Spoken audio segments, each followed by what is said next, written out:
High সবাইকে, কেমন আছো সবাই? আজকে আমাদের মায়ের কাছে রান্না শেখা সিরিজের সেকেন্ড ভিডিও। তো মা, আজকে তুমি কি শেখাবে আমাকে? পাবদা মাছ দিয়ে, কালো জিরে দিয়ে, ধনেপাতা দিয়ে আমরা একটু গায়ে মাখা মাখা। ও ওকে, দ্যাটস আমার খুবই ভাল লাগে, মানে আমার ফেভারিট রেসিপি। আর ফেভারিট মাছও হচ্ছে পাবদা।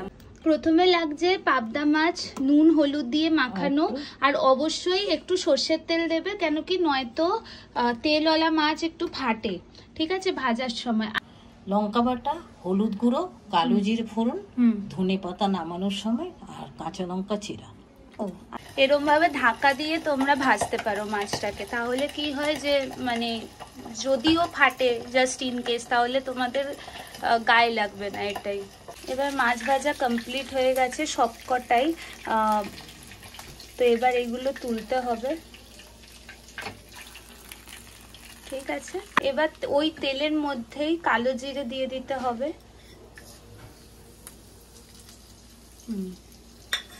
কালো জিরে দেওয়ার পরে ওই, এটা কি শুকনো লঙ্কা বাটা মা? শুকনো লঙ্কা কাঁচা লঙ্কা বেটে দিয়েছি। শুকনো লঙ্কা আর কাঁচা লঙ্কা বাটা, ঠিক আছে, তা দিয়ে দাও।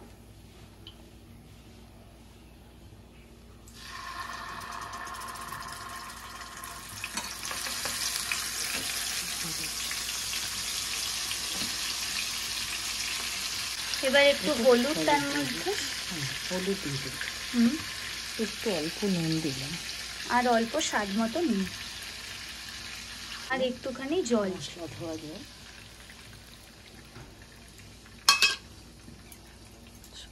এবার আস্তে আস্তে এটাকে একটুখানি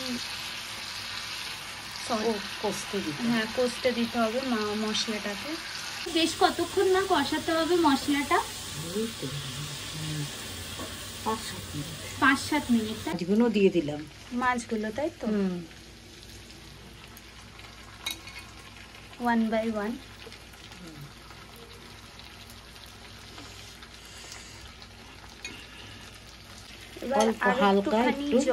হালকা একটু ঝোলটা করার জন্য, আর সঙ্গে চেরা কাঁচা লঙ্কা। চেরা কাঁচা লঙ্কা।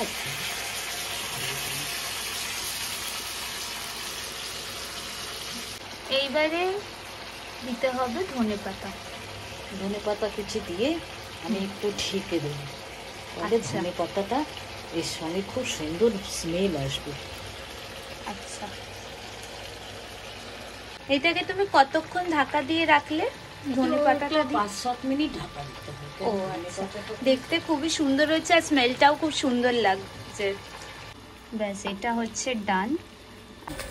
তাহলে আজকে এইটুকুই। আজকে তোমাদের রেসিপিটা যেটা শিখলে ওটা অবশ্যই বাড়িতে ট্রাই করো, আর অবশ্যই তোমরা কি ভিডিও নেক্সট দেখতে চাও ওটা আমাদেরকে কমেন্টে জানিও, ঠিক আছে। বাই বাই মা, বাই। তাহলে আজকে এইটুকুই। আজকে তোমাদের রেসিপিটা যেটা শিখলে ওটা অবশ্যই বাড়িতে ট্রাই করো, আর অবশ্যই তোমরা কি ভিডিও নেক্সট দেখতে চাও ওটা আমাদেরকে কমেন্টে জানিও, ঠিক আছে। Bye bye.